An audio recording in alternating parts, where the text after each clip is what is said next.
Hey, you guys, this is Nishka and Malaika here to raise the brow. We invite you to listen in on our conversations with friends, acquaintances, and strangers alike. Together, we dive into everyday stories in a way that will hopefully leave you feeling understood. With this podcast, we curate stories on the society around us, movies and music that impact us, the relationships that anchor us, sexuality, mental health. I mean, let's not forget puppies, of course. So, why don't you grab your coffee or your choice of poison and let's dive right into this? Yeah, I told you that, yeah, maybe I should add some whiskey to my coffee. So, yeah. Hmm. And it's not even noon. And here I am with this amazing mindset. Hey, but it's midnight in India, Hmm. so वो same चीज होगी ना. It is 4 o'clock somewhere or somewhere. whatever. Yeah. No, okay, मतलब, first of all, the phrase is 5 o'clock somewhere. 4 o'clock oh, is still too early. like that Okay? makes a difference. One Of course it hour. does. for me, it should be, for me, it is noon somewhere because, day Huh, drinking is correct. wonderful. Yeah. It is. And Yeah. it's the best. You can have something and then take a little nap in the afternoon, and then you're all ready to go for the evening to do whatever. Dude, It's that like the best. nap is beautiful. Oh, ho, ho, ho. Especially on a Sunday after like a couple of beers, Oh like a my nice God. Sunday, a couple of cold beers, and then Yeah, you go to sleep after that. yeah, Oh my God. yeah. Maybe that's why barbecues on a Sunday became such a thing. That's so true. It's definitely a good thought. Especially it's a Yeah. nice, it's like a little sunny day. You have some nice beers, and that nap hits home. I don't Oh, even like naps, but that nap, that okay, that wait. day What did you drinking nap just say? hits home. You Huh? don't like nap? I'm not retracting anything I say. Yes, I did say that. What the fuck is wrong with you? And how did I not know this about you? I don't know. I guess here we are still getting to know each other. Clearly, you getting to know me. One second. You don't like nap? और What kind बोलूं of a क्या मैं एक और sociopath bar are बोलूं you? क्या? What kind of a sociopath doesn't like napping? Like, if I see you wake up and stay awake, like you don't take like a half an hour nap in the morning after you wake up? No, why would it? Why? I only do that if I'm actually really tired and I'm like, okay, I need like another hour, and then that sleep hits beautifully. But if I'm awake, my mind is just You need buzzing. help. It's buzzing. Dude, that's not even a joke. I do. Mhm. I have taken help for this. So, like, why am I? And I was told that I need to meditate. So, yeah, I'm trying. Yeah, okay. Yeah. The person who can't nap is going to meditate. Yeah, Okay, dude, sure. it's been really helping me though. I wish I was more consistent, but whenever I work out, I try to spend some time meditating after that to, to kind of quieten all the noise. Just that. Yeah, I sound like I'm like a movie, specifically Joker. There's so much of noise in my head, and what do I do with these But thoughts? equally sociopathic. You said you don't like napping, so it's as bad. Hmm. ज़्यादा हो गया, ठीक है? I'm sure there are people out there who will be like, "Yeah, I feel you." I hope so, man. Mishka, do you want to test this? No, I Okay, don't. exactly. I don't, because everybody I know in my close circle is like, "Why? What did naps do to you?" You don't know is going to question this. The world is going to question, except maybe our mother. No, Our yes, mother forgot is like, about her. yes, napping is for weak people. Only losers nap. Okay, then. No. Her approach is that, why would you sleep when you could be doing something productive? Why would you sleep when you could be making a difference? Yeah. Ooh, heavy. Those are hours of impact you're losing. Yeah, so true. Speaking of moms, did Rubes ever give you the talk? The birds and the bees? The fuck. Thankfully, no. But she did. I think this was around when I was 16. I was in what, 10th grade. and she said something which was, I must say, the beautiful pearls of wisdom. Some conversation we were having. This is just when I was about to start dating Tushar, and mom was discussing, getting physical. So she didn't have like the talk with me, but this one statement I think was scarring enough. She was like, you have to remember that if you have sex with a boy, or get physical with a boy, you're just another notch on his bedpost. And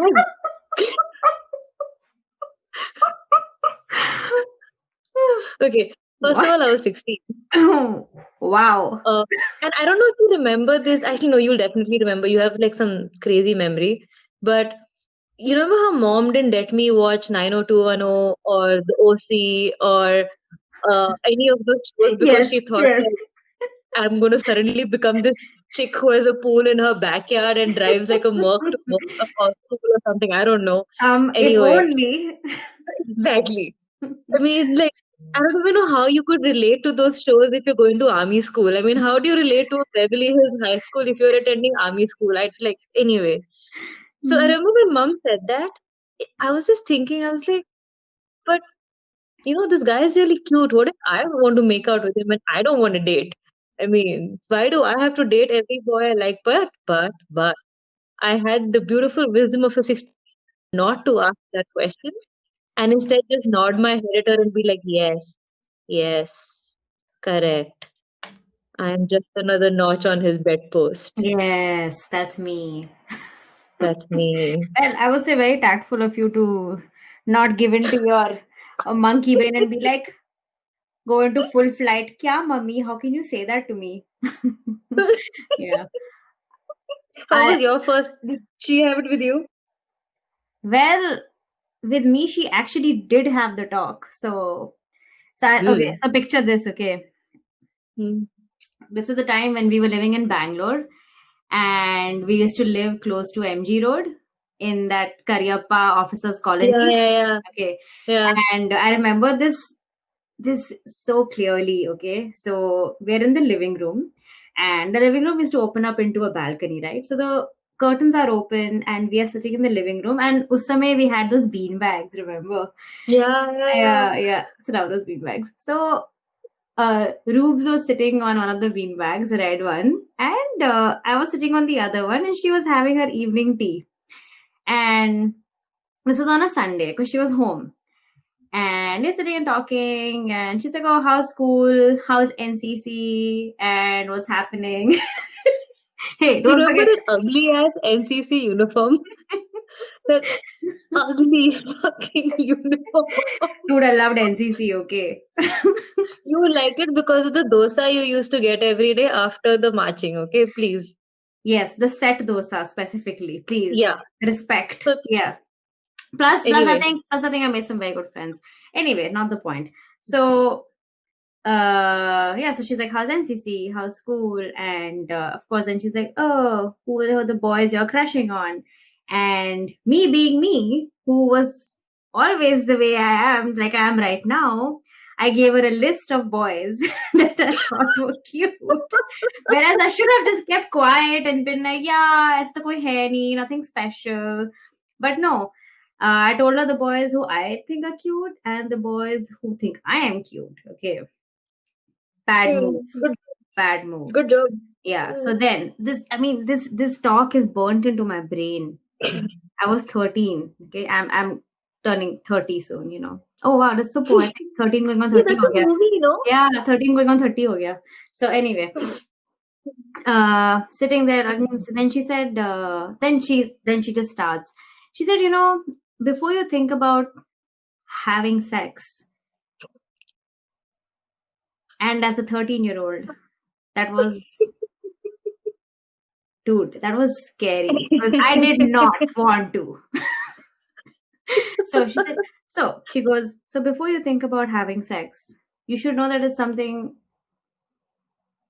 very special. And you can't just do it with anybody. Humans are not like animals. Animals do it everywhere, on the road, in No, like, on the no, she said that. no. Animals do it everywhere. They do it on the road, they do it in the zoos. But with humans, it's special. You have to pick the person perfectly and do it. So think about this whenever you think that, oh, it's casual, it's fine, I'm just going to go ahead and do it. Remember that it's not casual, it's not cool. And the thing is, while the conversation was very well intended, as a 13-year-old, I had no intention, really had no intention to go and tell some boy that, you know what, I'm ready. Like, okay, please, I had so much of hair. I was barely ready to look at myself in the mirror. So, Hashtag PCOD. hashtag PCOD. Like, you remember how hairy I was. So, Yeah. yeah. But yeah, I think it was well intended, the conversation. And I think I was always a big blabbermouth. So I was tell her everything. No Okay, filters. when you say was a blabbermouth. Ha, sorry. Ha. Retract the was. Hmm. Yeah. Yeah. And Yeah. because of you, mom keeps telling me, you don't tell me anything. You don't want to share anything with us. Why don't you speak to us? And I'm like, okay, one second. If you don't compare me to Nishka, I'm quite normal. We don't all have to be like Nishka. Oh, mom, you know what? I went and bought yellow capsicum, green capsicum, red capsicum also. Normal people just say, I went vegetable shopping. Now people don't go vegetable shopping at 13. So, I was talking about today, which is oh. worse. Because as a 30-year-old, you feel compelled to tell mom these things. It's like that. Have you seen that meme? As an adult, sometimes you just feel like taking a picture of a beautiful flower and sending it to your mom randomly, like, because you know your mom will like it. And Yeah. because it's true. Sometimes I see something, I'm like, oh my God, Rubes would love this. Because the different thing is that Rubes, being Rubes, replies with a K. Dude, you remember her K dot phase? Yeah, No, the dot. At least we yeah, managed to get her yeah, to using dot. Oh yeah. my god. Yeah, Oh my god. yeah, it's really funny because if you pour your heart out to her, or even tell her something normal like a life update. She's like, "K." What she's trying to say is, "Okay, great, awesome. I'm gonna call you." No, No. K. Okay. Okay. You remember how long it took us to explain that to her? That Yeah, you can't say K to things? yeah, She's like that grandmother who, you know, the meme that the grandmother who's using LOL for something really sad, and then the kid is like, do you know what LOL is? And then the grandmother's like, yeah, lots of love. And yeah. the kid is just, no, it is not. Man, that is adorable So, though. That is so adorable. is that the only time you and mom had this conversation, or like I think that eventually when you weren't 13 and actually ready for sex, did this conversation come back, or just no? it never did. I think after that, it was just assumed that it's happening. That's it. I did hear of course, I did hear when I was getting into college that if you get pregnant, you send me a text or give me a call if you can't tell me in person. And I mean, we can joke about it all we want today, but it's such a important thing to tell your daughter. True. It really is. I Because remember when sorry. yeah, because if say it does happen, it is so scary when you're so young and your Yeah. immediate reaction is fear. I think it might be scary at any time, especially if you're not ready, but especially when you're that young, your first thought is that, oh, what are my parents going to say? So I think if you take out True. that element that, I know that no matter what, I can, even if I can't tell this to my mom to her face, I can always send her a text and she will Hmm. handle it for me and Hmm. take care of me. I think just knowing that it can be so comforting. So jokes apart, I think it's a wonderful thing Yeah. that she did. No, but I mean, before I get into what I was going to say, but that's so true, right? And nowadays I see that meme that you know you've done okay. Your kids shouldn't be scared to call you when something goes wrong. Today we all have that awareness. Somehow she had that like 10, 15 years back when you and I were growing up, where it was constantly, if you fuck up, call me up or text me, as you said. And the best part is she has never adversely reacted to some of the craziest things we've thrown at her. Sure, it might come out later in due course because you have to give her due. She is going to need to react. but never in the moment when you needed her to just be a pillar and figure out how to get out of that shit. Like, and everything, whether it was emotional, whether it was professional, whether it was college. Because I remember when I started working, I messed up really bad at work one day. About 4 months into my job, I ran an ad, and instead of setting like a daily spend, instead of setting a lifetime spend, I said a daily spend. I was supposed to spend 5 grand for my client. I spent some 85 grand. The first person I called up was mom, and I said, "Ma, I think I'm going to lose my job." And she was like, "Okay, calm down. What happened?" And there is no craziness there is, and which is surprising because usually she's such a deer caught in headlights with life in general. Mm-hmm. But when it comes to you and me, she's always not only told us you can call anytime something goes wrong, but actually followed through and been there every time we're fucked up, which is actually quite amazing. You're right.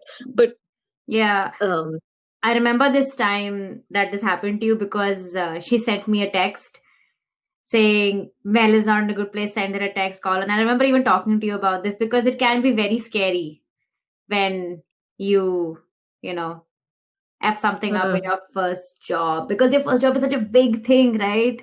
It's so big that you've got responsibility, you're being paid for something. It's such a big feeling. And then for something to happen, yeah, it's crazy.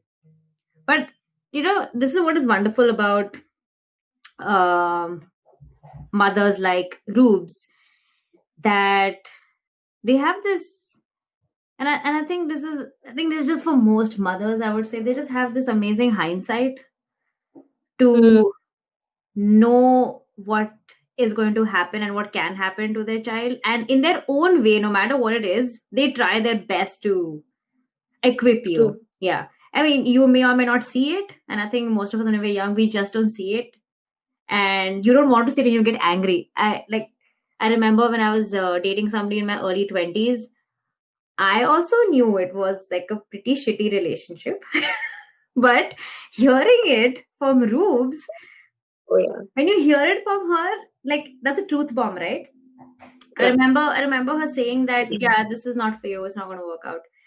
And it's as simple as that. It's so honest, it's so truthful, Mm, and this is coming from somebody who knows you, and it angers you, right? Like, I was angry when she told me that, because it you're angry because it's a decision that you have taken to date somebody, and you think you did something wrong, and mm-hmm. you think that, shit, man, why are my choices so pathetic, for the lack of a better word.